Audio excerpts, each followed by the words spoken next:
Education is also limited because of lack of energy access. I realized that something very important is missing. Even businesses were struggling. The healthcare was also suffering. Women carry disproportionate burden at home because of lack of electricity. Energy's access is about dignity. It's about opportunity, productivity, and as well as inclusion.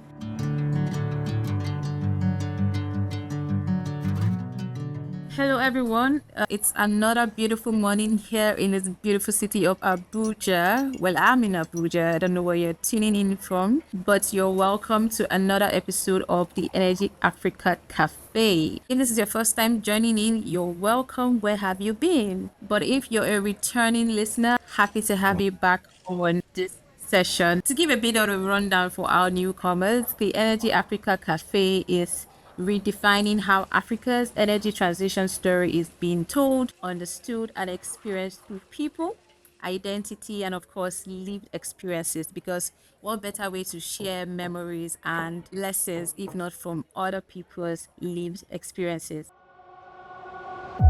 This is the Energy Africa Café. Today on the show, we're getting right into it. If you cannot tell by now, I'm pretty excited because we have an amazing woman on the session with us. Again, if you're new here, you're probably wondering who has this beautiful voice talking to you today. My name is Rebecca Agadimo and I'll be your host. All right, let's get to the interesting part. Filagot Tesfaye. Filagot, did I get that right? I promise you, I practice this. Yes, Filagot Tesfaye is right. Okay. I'm a little bit proud of myself, I have to say. All right, Filagot, when I Googled you, because I did, and I'm guessing everyone listening is probably going into Google and searching your name up, and some of the things that come up are very impressive.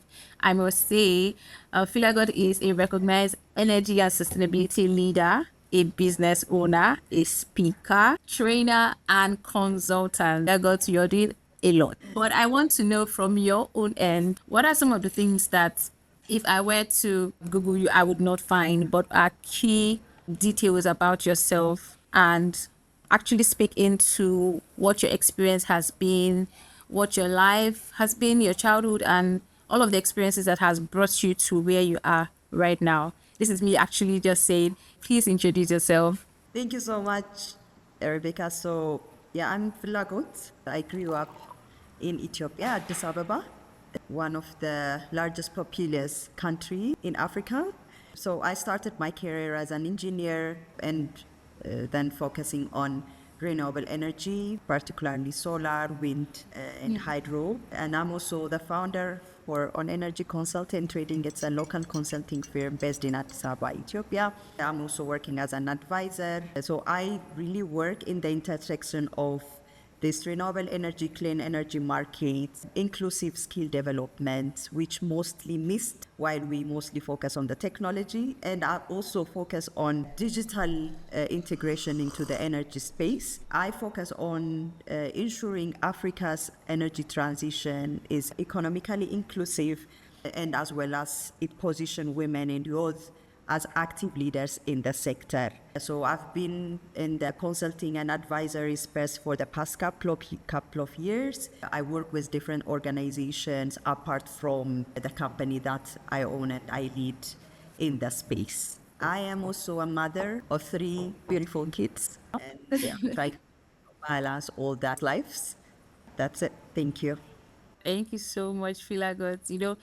I'm so glad you said you ended your introduction by saying you're trying to balance it all because I'm just out here racking my brain and trying to understand how you're doing it all. Especially because as a woman myself and thinking about all the things you mentioned, all the various ways in which you show up for yourself and for your community, especially within the energy space. But I want to know, Filagot, I have an engineering background as well. And I can tell you for the life of me that as a child, I wanted to be a doctor. Right. And yeah, I feel like as Nigerians, I don't know what the situation is in Ethiopia, but with Nigeria, growing up, your Nigerian parents give you 3 options, right? You're either going to be a doctor, an engineer, or a lawyer. And maybe they would, give you a fourth option to be a banker or an accountant, but that's pretty much it. And then you have to really make your decision. But as a child, I wanted to be a doctor. But unfortunately, I got to senior secondary school and I realized I do not like biology. And apparently, biology is very important to be a doctor. And so I went for the next best thing, which is engineering. Have you always wanted to be an engineer, or just like me, you decided last minute to go into engineering? Yeah, that's really interesting. It's also the same in my market in the Ethiopian industry as well. Most particularly in the time where I grew up. Most parents, Yeah.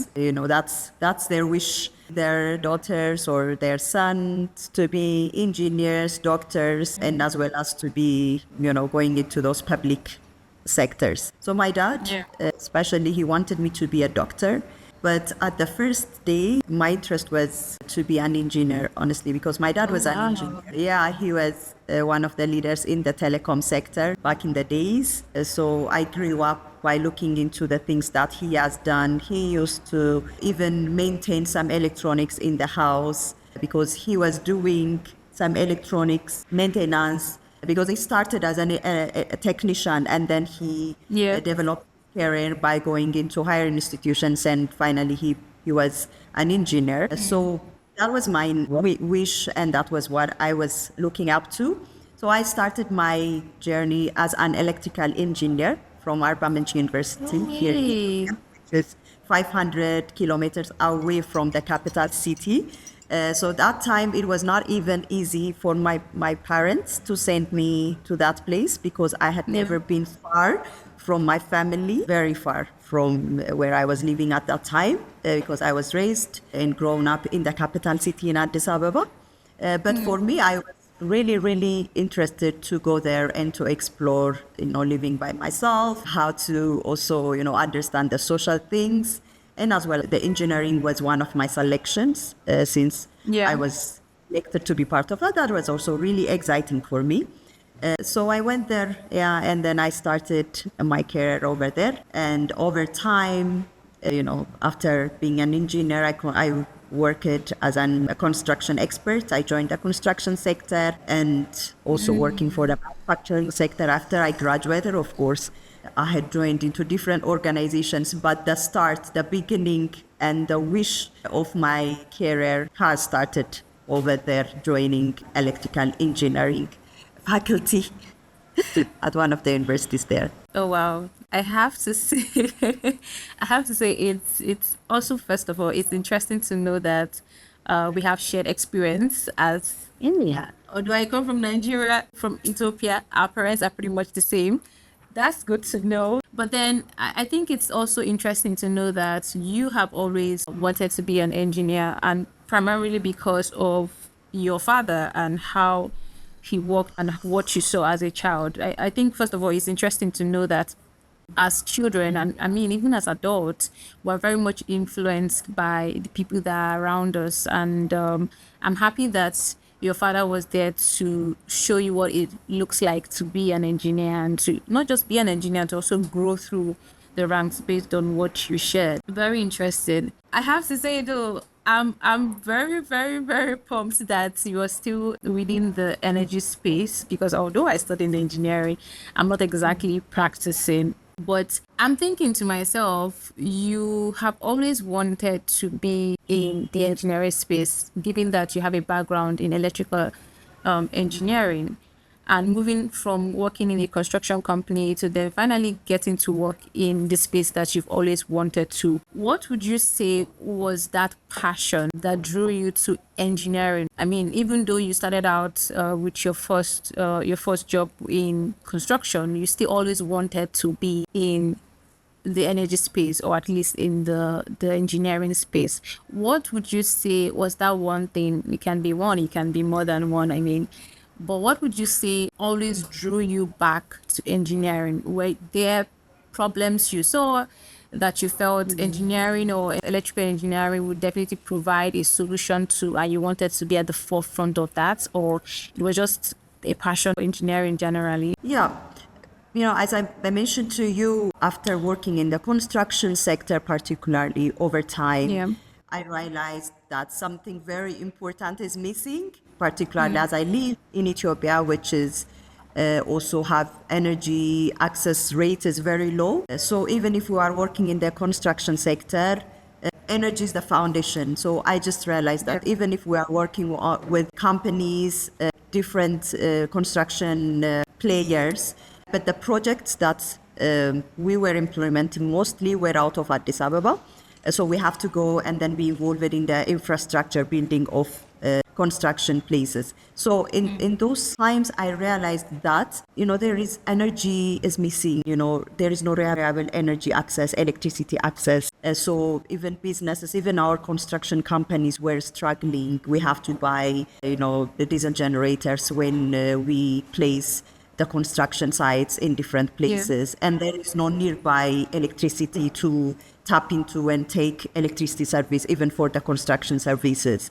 So the healthcare was also suffering. I had an opportunity to see a first-hand users of healthcare centers there, and then education is also limited because of lack of energy access. And apart from that, I just realized that women carry disproportionate burden at home because of lack of electricity. This all thing came into my attention after working into sites, going into different places of the country nationwide. So, and then I just want to realize that there is a problem, energy poverty is there in the space. And then I started to learn, to study, to read what's going on, because when I go out of schools, I have a very narrow mind to just go out and do these things. But, the energy space was not that dominated in the, the modules or the lessons, the curriculums that I took at that time. It had been, of course, many years. But, those things have just attracted me to be part of the energy space. And also there is also limited people working in the space. They also lack opportunities because of limited energy access. People cannot live, cannot move freely because of that, even if they have opportunities to go out. So those things just pulled me into the energy space, the sustainability discussions, not only to the technology. Technology is one thing, but the impact is the thing that attracted me to be part of this space. So it's any access particularly is about dignity. It's about opportunity, productivity, and as well as inclusion. So it's not only having systems installed over there, but human also should be impacted and gain benefit of the technology we installed. So those are the things that keep me committed, that keep me going in this space, apart from the infrastructure, the buildings, the construction space. And I was also working in a cable manufacturing industry. That's also another space that showed me there are opportunities and gaps, even if we have those products out there. But, the main thing is human lives should be impacted, people should be changed and economically benefited out of the technologies and the things that we do. So those are the things that always, even now, keeps me going.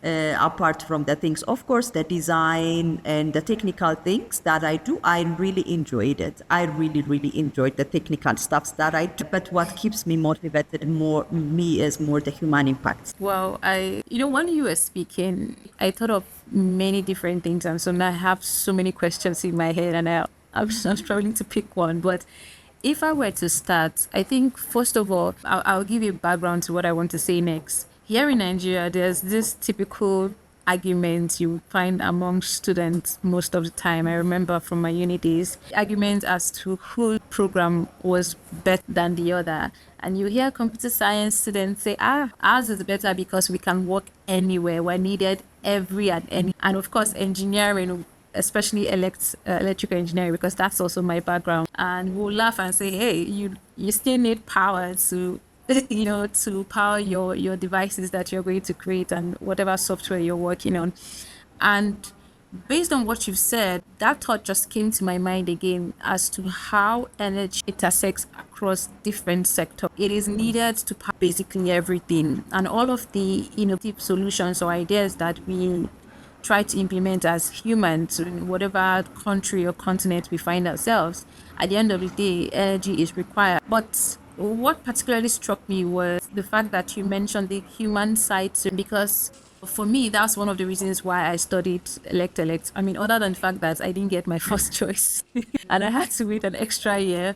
But thinking about it within that period, I decided to go for electrical electronics engineering, which is what it's called here in Nigeria. And that's mainly because I really just wanted to have electricity. I couldn't figure out why we did not have constant power supply. As a child, it just bugged me, mainly because I really wanted to watch TV, not necessarily because I wanted a lot of the world at the time.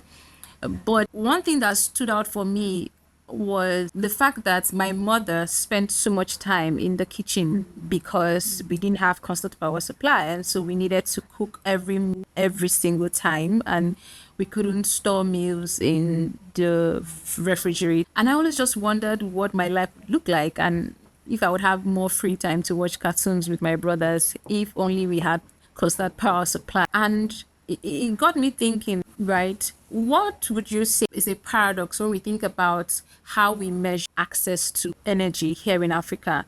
I know most of the times when we think about energy access, the focus is usually around industries and the commercial business. And that's fine, right? Because we do need productive use of power. But I think about the human side of things and how access to energy affects our daily living. Based on your years within this space, what would you say it's something that people don't necessarily pay attention when we talk about access to energy here in Africa? Interesting. I mean, this paradox, it tells us that energy access alone is not enough, to measure energy access in Africa, in my point of view. How do we measure that? Is it the megawatts that we're counting on?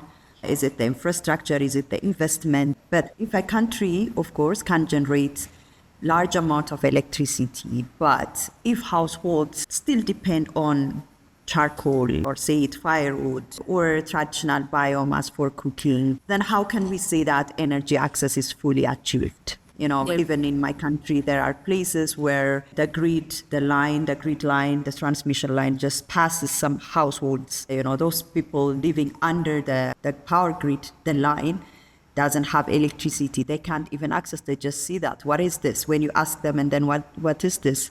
They say it's owned by, this electricity company, but they don't have access to that. So I think energy accessibility should be measured by how energy improves daily lives, especially, for women, as you said, cooking. Even it's the same in my country, Ethiopia.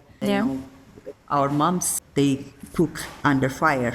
So it's also the same. It's also a challenge in the whole continent. So many African countries, women are still spending significant amount of time in cooking with unsafe environment or unsafe fuel, which affects health, productivity, education, even environmental sustainability when we look at it from a global perspective. So I think the conversation, of course, should move from how much electricity do we produce, what are the big power plants there, to how are people actually using energy in their everyday lives. That's where the real development story is. Then we start to measure that. That can be measured at a household level. What are the impacts there? What are the lives being changed? How many kids have started going to school? Because in my country, for example, some children should go out and collect firewood so that they can eat, when they come back from school. So because of that, a lot of abuse had been there. A lot of things, anyway, dangerous things happen when they go out and try to pick the firewoods. And they are also being left at home without attending school. So education is also affected. So they can't get proper education because of that. And also women also had been affected by this. So we have to just move from, how we measure the things, how energy access is really measured in Africa should, I think, go a little bit beyond what we currently have. I think that's very brilliant, especially talking about clean cooking. I know from what I said earlier, I focused more about access to energy in terms of refrigeration. But when you think about the fact that access to energy also applies to clean cooking and inherently applies to the health of the women who are usually affected, because then they're by culture here in Africa, women are the ones usually in charge of cooking. And for me, currently I work as a program manager and supporting programs, or rather supporting clean tech entrepreneurs here in Nigeria. And some of the things that I have seen over the last couple of years is, and I want to know if that's the same experience in Ethiopia, but here in Nigeria, there's a lot of emphasis on renewable energy. I can count, or rather, I cannot count the number of renewable energy companies we have in Nigeria. Many of them spring up every other day,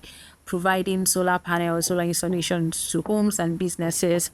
And we see that getting a lot of attention. And I understand why, because based on my experience that I just shared with you earlier, you know that access to energy for electrification and the likes is a huge problem in Nigeria. But I don't see a lot of attention being given to clean cooking solutions as much as RE, or rather renewable energy, gets here in Nigeria. And I'm wondering, is that because people are not aware of just how much impact this can possibly have in the lives of people? And just like what we mentioned, how do we measure the impact of energy access? Is it just by the megawatts generated, or by the impact on the lives of the people? And I'm thinking, is this why clean cooking is not getting as much attention? In my opinion, I think we need more women in this space, because just like you mentioned, based on what you just said earlier, clean cooking and how it affects women, I'm not sure a lot of men would particularly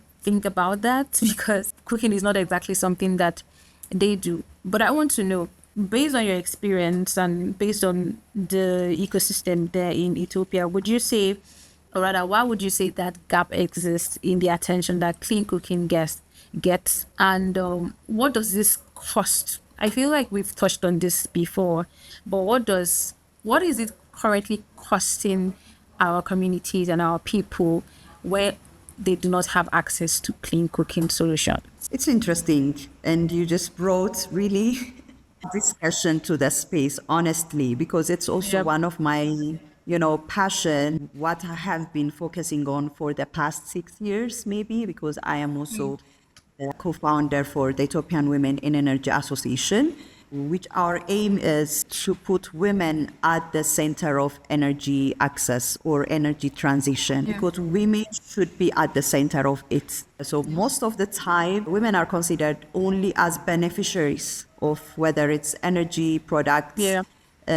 always, but we count them when we're thinking about beneficiaries, number of beneficiaries. So how many women had there? But one of the things, in my perspective, that I think clean cookies is often overlooked is because we don't have enough voices in the room who can, make decisions, make policies, decide on the funds, decide on the investment. So we don't have enough women in the room.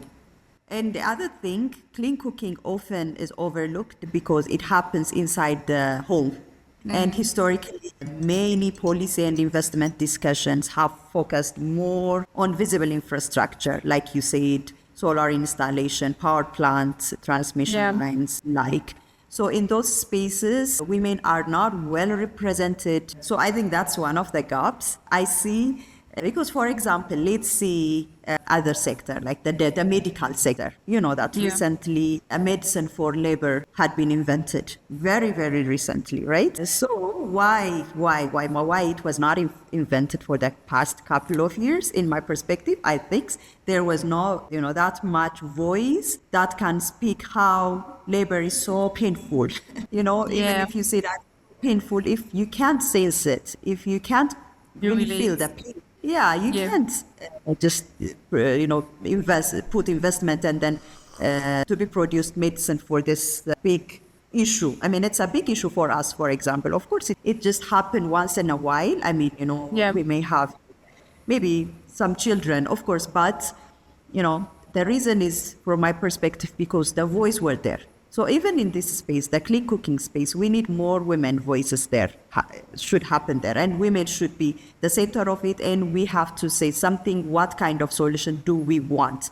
regarding the clean cooking space? Of course, clean cooking is actually one of the most urgent energy challenges in Africa, right? Yeah.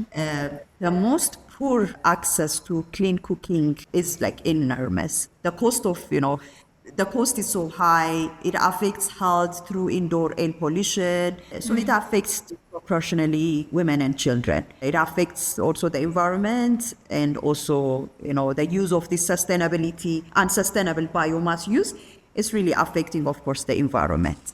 So it also affects the economy because women and girls, as I said, spend hours collecting fuel instead of education or income generating activities. So it has a huge impact in the community, right? If we want to change, if we want to bring a sustainable change in the energy space as a whole in the economy landscape of Africa, we have to focus on the clean cooking investment. So when we talk about energy transition, we must include kitchens, not only grids. We have to talk about those setup should be developed. And how can we produce energy efficient clean cooking device, and how can we also modernize kitchens? Some kind of talks should happen there. So I believe the future of Africa energy transition and energy access should be people centered. It should be, of course, gender responsive, right? And should be also practical. Of course, I'm also encouraged to see some technologies like efficient clean cooking devices. If they have grid, they can use efficient ones so that the cost will be minimized. Such kind of technology and innovation are really encouraged. For example, the induction stove, fuel saving, energy efficient stove, something like that. They are very good. But we need more solutions for the rural parts of the continent and focus on that. And it really requires more attention in the space right now. I was tempted to say while you were speaking, a common thing we have here in Nigeria. I'll try to translate. I like that, by the way. East and West, how, those cultures, interact. And it's also really good for learning and as well as to share experience. And really exciting to know that things are really also the same. Almost most of the things are similar in Nigeria. It's really exciting. We're practically living the same lives of different countries. I was going to say here in Nigeria, we have this saying in broken English. It says, "Now who they wear the shoe, nowhere they pay." In English, that is loosely translated to say it is who wears the shoe that knows where it hurts. Basically to say, for you to know what a problem really feels like, you have to have experienced it or currently experience it, right? And it just got me thinking about what you said, how one of the reasons why clean cooking is not getting as much attention is because we don't have women in the room. And like I mentioned, I support a program here, and of course one of the KPIs would always be number of women supported, number of end users of the product that are being developed and the likes. And we don't necessarily see a lot of women the point of design of such product or such programs to provide support to the communities, right? We always see at the receiving end, that already tells you that product or whatever solution we're trying to design is not going to have as much effect as it should have, because most times the people in the room designing such products do not have the lived experience, and as such they are developing based on assumptions or at the very best data, right? But lived experiences hits a lot different, right? And I'm thinking, is this because, and I also want you to help me provide answer to this from your point of view as a woman currently leading a consulting outfit in Ethiopia. Would you say there is a skill gap? Because I know that sometimes I like to term this as the audacity of men. I think men have such an audacity that I really want to see a lot more of that in women, not just some women, but every woman, right? Would you say that for women, there is also a skill gap that doesn't allow them to contribute to from the design stage as opposed to being the end users. As a CEO yourself, has there been any difficulty hiring professionals to be a part of your outfit in Ethiopia? Yeah, I mean, not only for women, the things that I do at Yeah. on energy is to fill the gap, that skill gap. So Yeah. I noticed that many energy discussions focused heavily on technology, but not enough on implementation capacity, business sustainability, and people. And so most companies, for example, SMEs, they Yeah. start with a big energy, they start to roll out their technology, and they started to grow at some point, but they stuck in the middle Yeah. because they don't have like strong team, and they don't have that business sustainability or business scale up skills, and implementation capacity is not there. So it's not only for women as a whole, because I work across the sectors, including men and women. So of course I will come back to later on, what are the gaps that as women we focus on. But on the things that we do, there were some projects, but often, mostly the gap on financing, actually execution on the ground had been very challenging for many SMEs and entrepreneurs in the energy sector, like business development support. So we do that kind of training, capacity building support for business development, for example, proposal writing skills, financial modeling knowledge, or access to networks and funding, which is also another challenge. Even if there are a lot of funding coming into the space, there are a lot of codes, but most SMEs cannot tap into that and get funding for their businesses because of lack of skill. As an engineer, I know that I'm very good in technical things. I enjoy technical things. Yeah. But when I see myself on the financial side, there is skill that I lack, right? So I need some support on that, as might be from my team, or it might be from trainings or whatever. So I have to always develop myself to fit into the space so that I can have a broader skill in the running businesses. So here what we do at On Energy is to become a bridge, connecting technical energy solutions with entrepreneurship training, capacity building, partnerships, and as well as how they can get also funding so that there will be a sustainable impact in the places. Sometimes there are some companies that pop up at some point and then they diminish, and finally they're being, swept out of the space, the businesses. So we are supporting that to fill this gap. But another thing when we focus on women is the gap that we see, of course, as I said earlier, there is representation. So we don't have more women in the space. So we want more women to be part of it and then to show themselves, to show they have capacity in the energy ecosystem.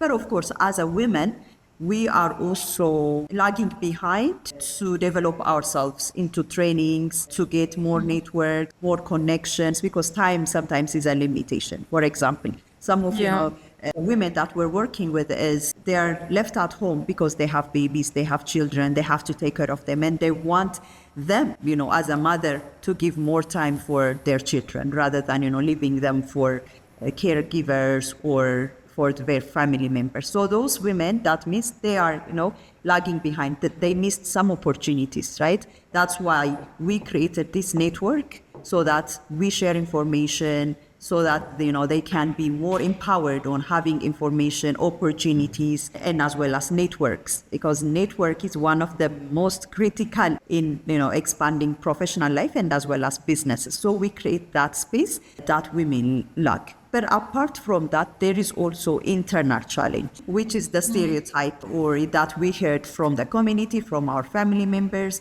When you go up, some women think that, no, I'm not fit to that position. It's too stressful. I don't want to take that lead. I don't want to be in that position because that will take more of my time, and then I can't succeed. That's what they have within their own mindset. So we are also trying to, change that mindset, because we teach them about balancing life, how to also be good by balancing that work-life balance, and how you can maintain your health and as well as do your job properly. Some kind of trainings we also do that, because it might not be the challenge for men, for example. This one, it's more focused on the women challenge. So we also design our trainings and program tailored to the needs of the market. For example, we provide trainings for women employees in the utility, like the power companies. We also provide trainings for SME leaders. So the trainings we do are different, from the sector to sector or from the context to the context. So first we do this training need assessment. We understand what's the challenge. Is it internal challenge? Is it external challenge?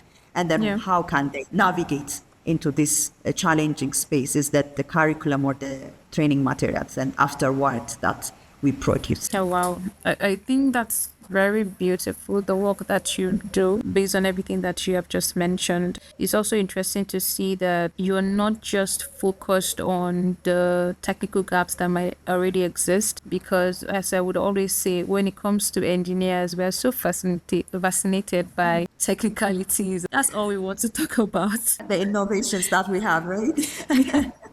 No way. I mean, I'm an engineer myself, so I can relate. And whenever I speak to founders, they can spend all day talking to you about how their solution works, the technical part of it.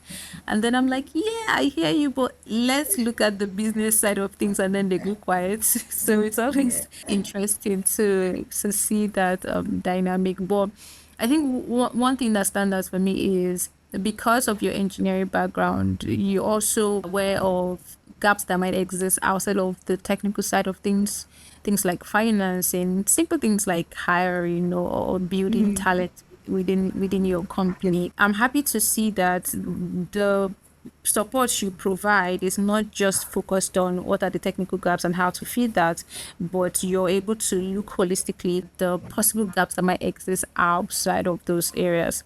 And I want to know, what impact has all of the work you've done on Energy Consult had on the people's life?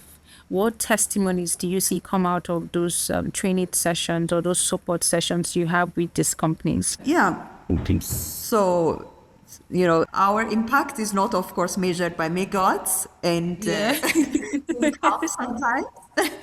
So what we create is, we create opportunities for, the trainees. We also sometimes the impact is through confidence. Our trainees, we see them, before we evaluate their confidence level before they join our program and then after, right? So that's how we measure it, how their confidence level had been improved. And sometimes we also measure by the income that they get through their business. And of course, sometimes opportunities. What kind of networks did they, been introduced?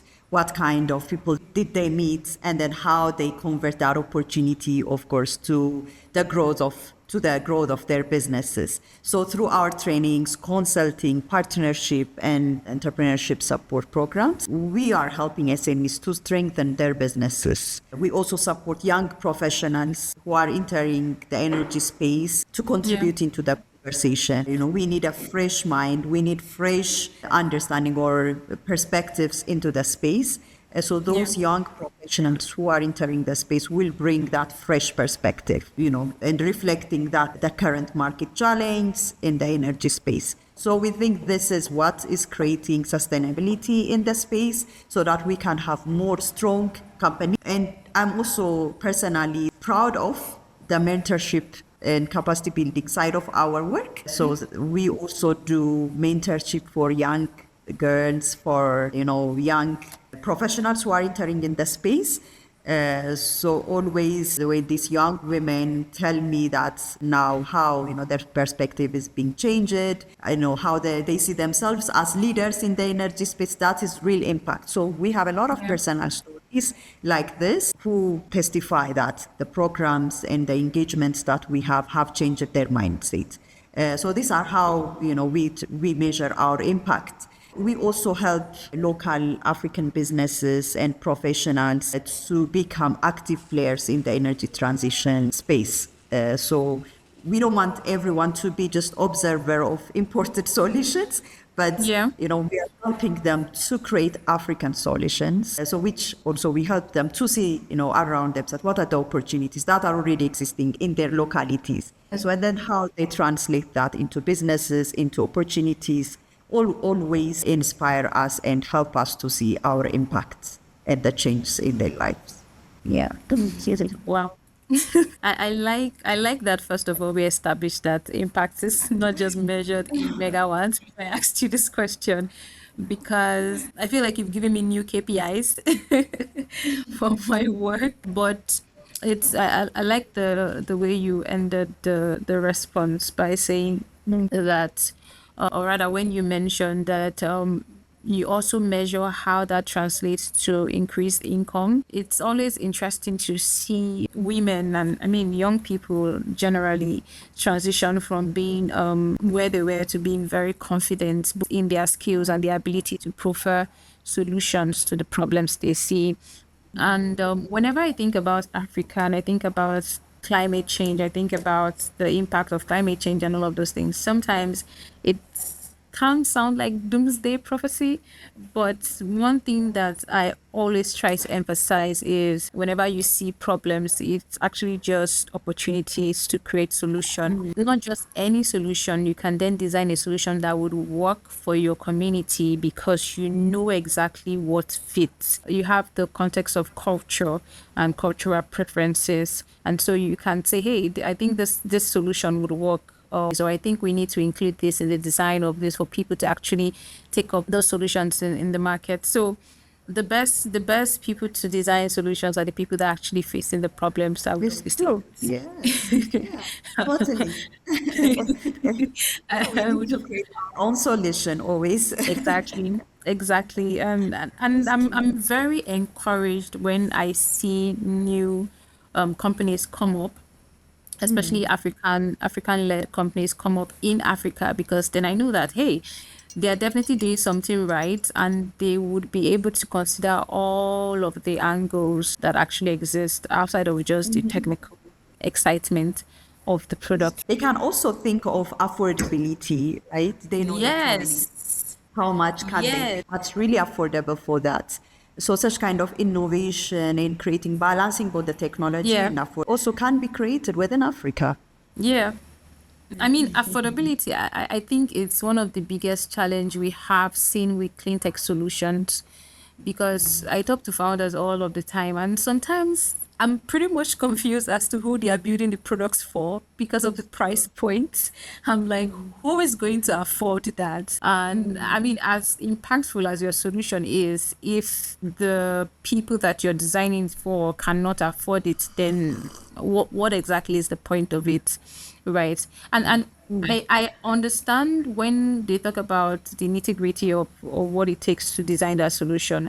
But then it also makes me realize that we then also need to have a local manufacturing companies to offset that cost, because most of the times a lot of the parts they require to design their products are usually imported, and so they have to take into cognizance the importation fees, the taxes and all of that, and that builds up into a very expensive product that no one is able to afford, even though they definitely need it.